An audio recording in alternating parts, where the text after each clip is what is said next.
Lo ocurrido el 24 de noviembre del 2018 en Argentina con la suspensión de la Copa de Libertadores entre Boca y River invita a dar un stop y repensar cómo se han venido construyendo los mensajes y la narrativa alrededor del fútbol. Por un lado, la violencia de las barras bravas, consideradas por algunos comentaristas deportivos como asesinos profesionales. Y por otro lado, desnuda cómo los jugadores del fútbol resultan ser para la Conmebol una simple mercancía que comercializan en cada juego. Este fenómeno nos lleva ahora al tema económico y a la corrupción. Necesitamos una cultura de fútbol, no una cultura mafiosa, escribió Diego Armando Maradona antes del escándalo de corrupción de la FIFA, que puso en la más vergonzosa evidencia los intereses que giran en torno al fútbol. Los clubes, sus dueños, las marcas deportivas, los medios, los derechos para televisar, todos sin haber pateado un solo balón.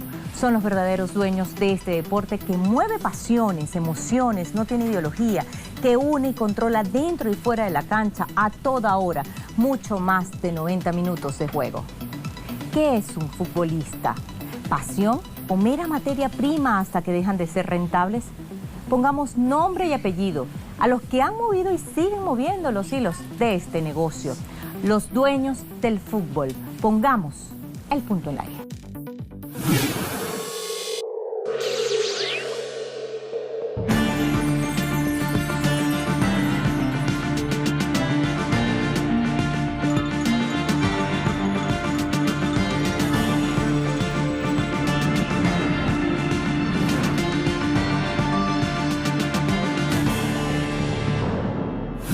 El 17 de noviembre de 2018, en Buenos Aires, debió disputarse el partido de vuelta de la final de la Copa Libertadores de América, entre los equipos argentinos River Plate y Boca Juniors.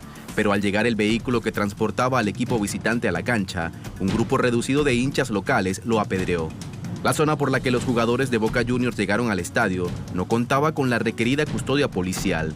Las imágenes demuestran que hubo una clara zona liberada por las fuerzas de seguridad. La usual presencia de violencia en el fútbol argentino motiva a que cada transporte que traslada planteles vaya acompañada de fuerzas antidisturbios, pero aquella tarde el micro de los jugadores solo era escoltado por 4 motocicletas. Todo esto derivó en un escándalo en el que se conjugaron negocios con intereses comerciales y políticos. Sin duda, lo que hizo el River y Boca fue visibilizar la situación actual de la organización del fútbol sudamericano, que ha tenido una Copa Libertadores que fue una vergüenza, y al mismo tiempo también desnuda la falta de preparación en la organización y en la posibilidad de dirigir que tiene esta camada de dirigentes del fútbol sudamericano y del fútbol argentino. Son los herederos de los que están presos por el FIFA Gate y han demostrado, como decía, que llegan a esos cargos por una cuestión de contactos, por una cuestión de vanidad, por una cuestión de interés personal, pero no porque se hayan capacitado para hacerlo. Pocos de ellos han tenido o han recibido algún tipo de instrucción para dirigir a un club y mucho menos para organizar un campeonato. E insisto con lo que digo, nosotros lo sabemos hace muchísimo tiempo. Lo que hizo Boca River fue visibilizar que no estamos en condiciones de hacerlo porque ni siquiera tuvieron el gesto mínimo de humildad de reconocerse incapaces e ir a buscar a gente preparada para organizar este tipo de cosas. Lo quisieron hacer de todas maneras ellos y así les salió.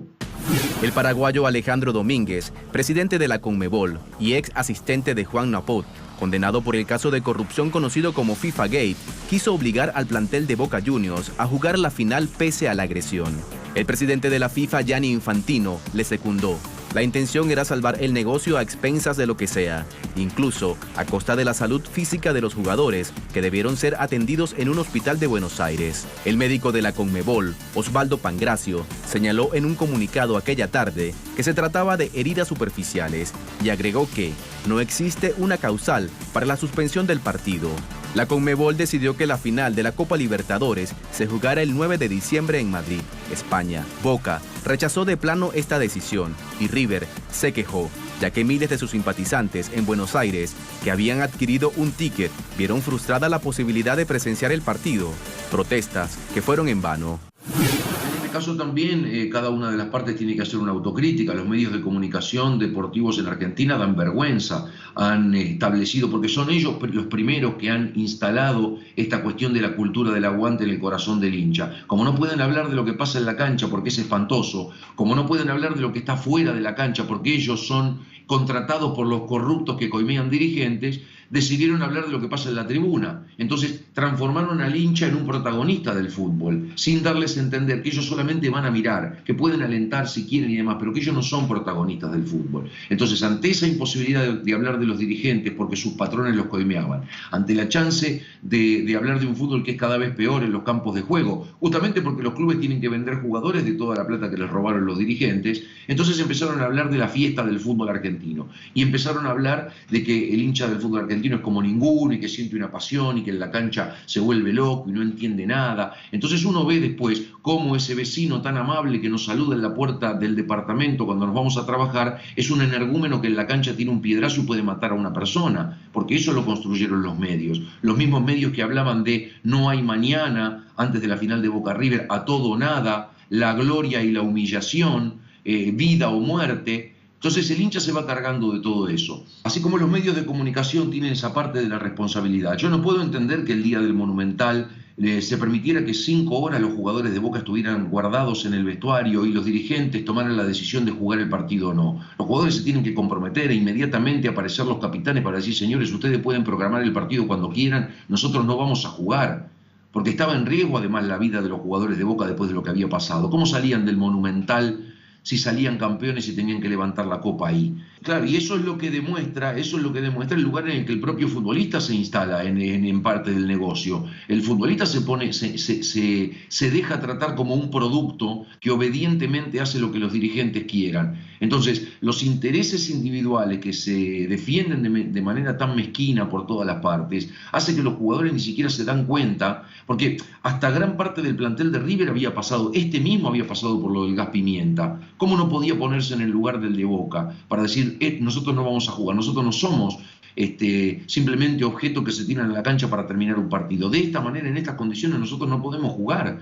Y no lo hicieron, porque nunca se juntan por nada, salvo para hacer huelga porque no les pagan. Por el único motivo que los jugadores del fútbol argentino se juntan es por dinero. Entonces, eso, más lo que ocurre con todos los otros protagonistas, los árbitros, los entrenadores, todas estas cuestiones que tienen que defenderse, pero tiene que haber una defensa. Primero, que tiene que ser una defensa que parta de los dirigentes. Y los dirigentes, como les dije, no están preparados, defienden intereses mezquinos, van al fútbol a depredarlo, a quedarse con su plata, sin importarle el club y lo que pasa. Entonces, a partir de eso, la organización no tiene manera de mejorar. Y ni siquiera lo que terminan generando es un contexto por el cual digan, la verdad es que nosotros no somos capaces de hacer esto, vamos a buscar a gente idónea que se ocupe de organizar la Copa Libertadores, el torneo del fútbol argentino, las distintas copas, que lo explote como producto. Pero no, ¿en qué se quedan estos dirigentes? En permanentemente buscar la ventaja respecto de los otros, sin darse cuenta que están perjudicando al fútbol en general. Porque no nos olvidemos también que esta dirigencia, que ahora no pudo organizar un partido en Buenos Aires, es la misma dirigencia que subió al Chapecoense al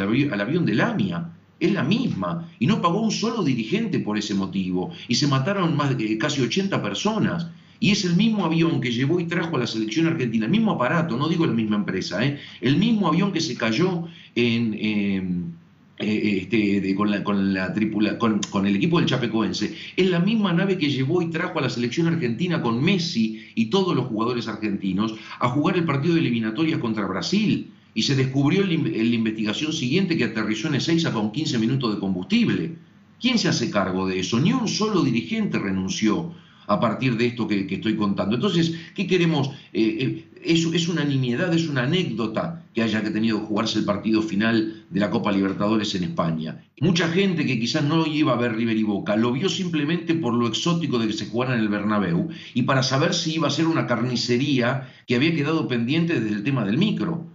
Esto es igual que cuando ocurre con las noticias sensacionalistas y amarillistas. Lejos de poder llevar calma y moderación a la gente, lo que estimulan es la parte más macabra, más del morbo, que es un sentimiento espantoso que nos anida. Bueno, con River y Boca pasó eso. No solamente no lo hicieron jugar, y les dio más dividendos haciéndolo en España, sino que les dio más publicidad. Le dio más publicidad porque encima de que son River y Boca, encima que defienden una Copa Libertadores, está pendiente lo del micro. Entonces eso fue lo que también terminó siendo una especie de cartel publicitario que tuvo el partido. En los últimos 10 años han fallecido 210 personas por enfrentamiento entre los hinchas y han ocurrido más de 700 hechos violentos. La suspensión de la Copa de Libertadores no solamente fue un fracaso de la sociedad argentina, sino del mundo entero, que ha vivido la violencia de las barras bravas, que son tan solo una consecuencia del perverso mundo, del negocio del fútbol.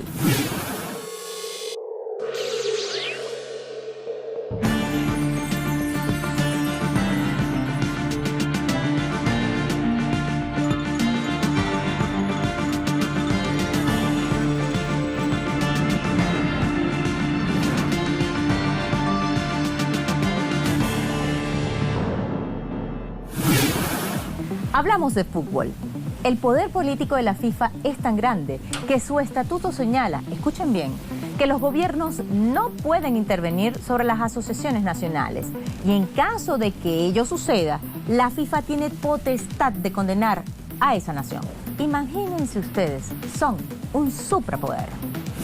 La FIFA, con sus 211 asociaciones federadas, puede jactarse de tener más representaciones que la propia ONU y en muchos aspectos mayor poder. La FIFA ha llegado a imponerle a algunos países que son sede de sus torneos que hagan modificaciones legislativas. En Sudáfrica, con motivo del Mundial 2010, exigió cambios en el Código Penal. Así algunas condenas fueron durísimas por temas menores.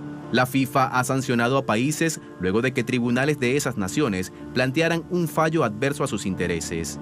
En 1985 se disputó la final de la Copa Europea de Clubes en Bélgica. Antes del partido ocurrió una tragedia en la que murieron 39 aficionados. El cotejo igual se disputó pocas horas después.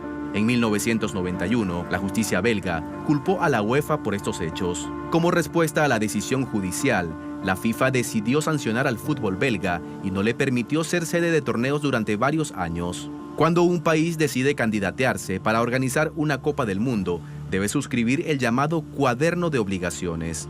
En la sección 4 de ese libro, dice expresamente que los países adoptarán todas las medidas necesarias, incluida la aprobación de nuevas leyes, para cumplir con las obligaciones de ese cuaderno.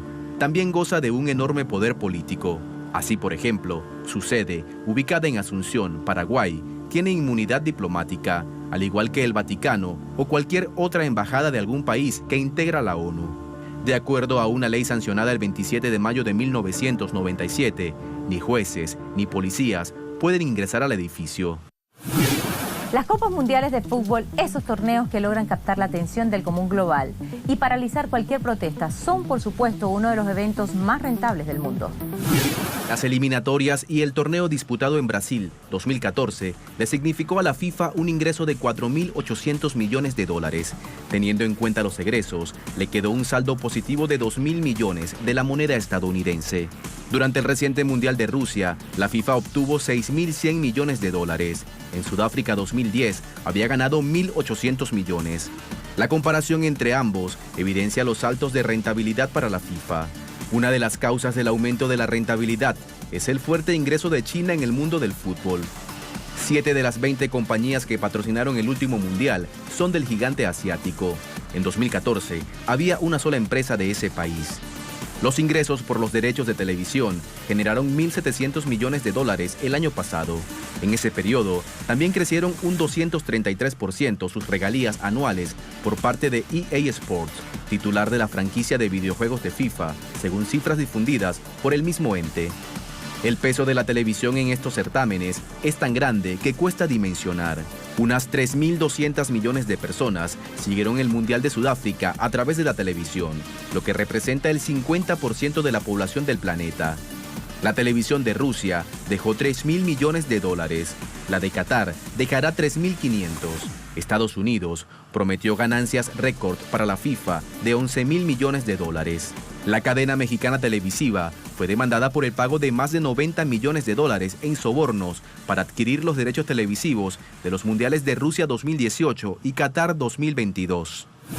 Un gran negocio conlleva grandes intereses y grandes mentiras para su consecución. El llamado FIFA Gate es el escándalo de corrupción más grande de la historia del fútbol.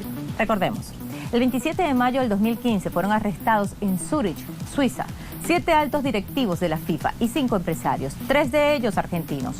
Uno fue Alejandro Bursaco, dueño de la empresa Torneos y Competencias, la mayor productora y comercializadora de eventos deportivos de América Latina. Bursaco compartía la mitad de los derechos televisivos del fútbol argentino, nada más y nada menos que con el Grupo Clarín. Responsables de cada una de las asociaciones de Sudamérica, unidos en la Conmebol, fueron los que robaron al fútbol durante 20 años y lo llevaron al borde del desastre que fue el FIFA Gate, en lo que se descubrió.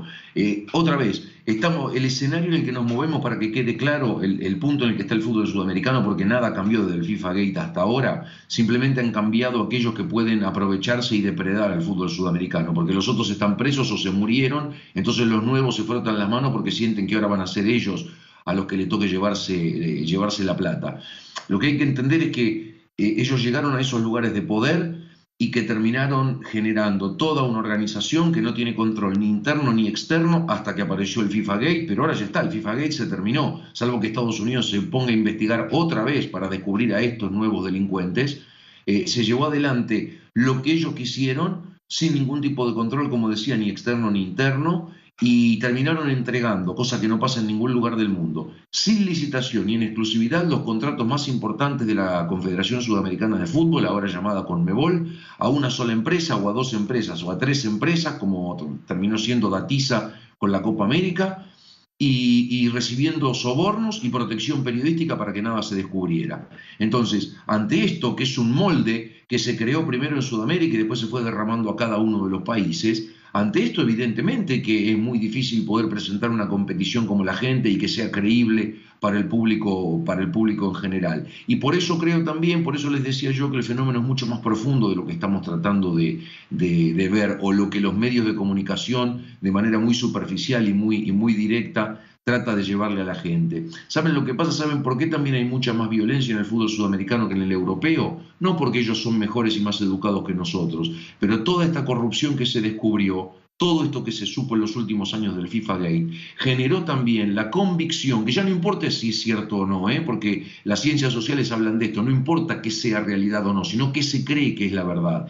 Y el fútbol sudamericano está convencido que todo lo que pasa en las canchas de Sudamérica se puede comprar, porque ya demostraron que se robaron todo con el FIFA Gate. Entonces, cuando un asistente levanta una bandera y cobra una posición adelantada, para el hincha no es un ser humano que se pudo equivocar, es parte de un complot que viene a despojarlo de algo. Y eso, de la única manera que tiene de ser canalizado por parte del hincha, es a través de la violencia, de la falta de convicción, de la incredulidad respecto de que haya algo transparente.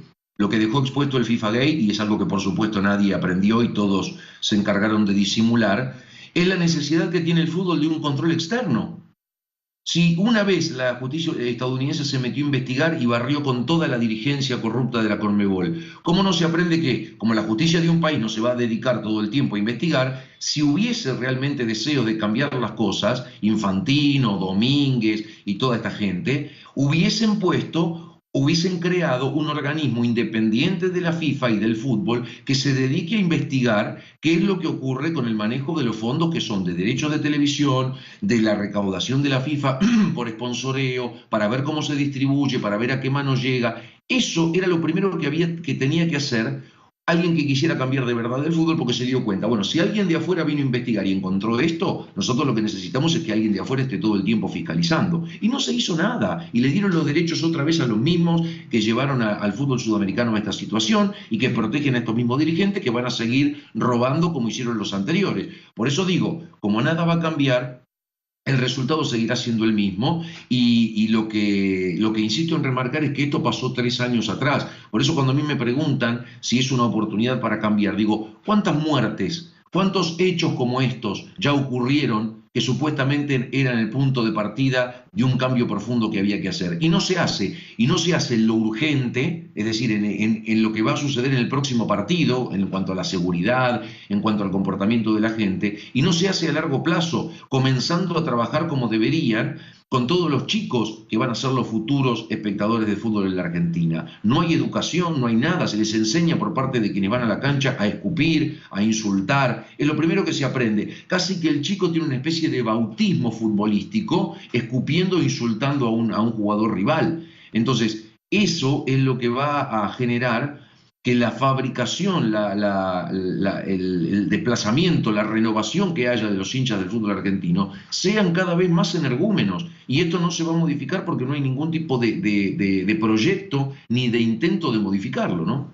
¿Son los mismos 15 que tiraron el gas pimienta en la Bombonera? ¿O son los mismos 15 que mataron al hincha a Emanuel Balbo tirándolo para abajo en una tribuna porque estando en una tribuna y reconociendo al homicida de su hermano, el homicida de su hermano, para sacárselo de encima, les dijo a los que estaban alrededor, este es hincha del rival, y porque era hincha del rival lo tiraron para abajo y lo mataron? ¿Son siempre los mismos? No, no son siempre los mismos, son distintos. Y como son distintos, quiere decir que hay un montón. No son 15 que siempre logran meterse en la fiesta y arruinarla. El problema está adentro y tiene que ver con la complicidad de las fuerzas de seguridad, con el amarillismo de los medios de comunicación, con la pasividad absoluta, preocupante y dolorosa de los futbolistas, de los entrenadores, de los árbitros, de todos los que hacen al mundo del fútbol. Entonces el fútbol termina siendo propiedad de una camada, de una corporación de dirigentes corruptos que no tienen ningún tipo de control y que hacen del fútbol lo que se les antoja. Y ellos unidos a los dueños de los medios de comunicación, a los que sobornan los dueños de los medios, a los dirigentes, se protegen mutuamente. Por eso no vamos a tener más un FIFA Gate. Y es más, el robo va a ser a mayor escala y ahora que pasó el FIFA Gate van a generar los anticuerpos para que nunca más los descubran. Porque tienen hasta esa advertencia. Y pagarán solamente como corruptos aquellos que estaban en tiempo y espacio ocupando los cargos, sin darse cuenta que lo que hizo el FIFA Gate fue arrancar los efectos, la causa profunda, que son ahora estos dirigentes los que se van a aprovechar del fútbol. La causa es la estructura del fútbol sudamericano, que es un fútbol en manos de dirigentes corruptos que no tienen control ni externo ni interno y que manejan volúmenes millonarios de dinero. Detrás de un juego de fútbol se mueven los intereses económicos más perversos que encuentran su mano ejecutora en oligopolios mediáticos que cobran cada dividendo que les genere el sensacionalismo. Es así como análisis conducen a catalogar a los jugadores como víctimas que son manejados como productos, en dirigentes que buscan la manera que el show continúe por encima de lo que sea a expensas de los amantes del deporte, y en asociaciones que no resguardan otra cosa que sus cuentas. El fútbol, que representa la unión de familias y pueblos que derraman emociones, parece ser parte de una cultura, así como la describimos, una cultura deportiva del pasado. El FIFA Gate quizás solo puso fin a una era de corruptos, pero continúa un lado oscuro del fútbol que pareciera no tener fin. ¿Quiénes son los dueños del fútbol? Los empresarios, políticos, la corrupción y los vicios que van manejando los sueños de los jugadores, que entre cada derrota y victoria regalan una pasión infinita y desbordada. Pusimos el punto en la I.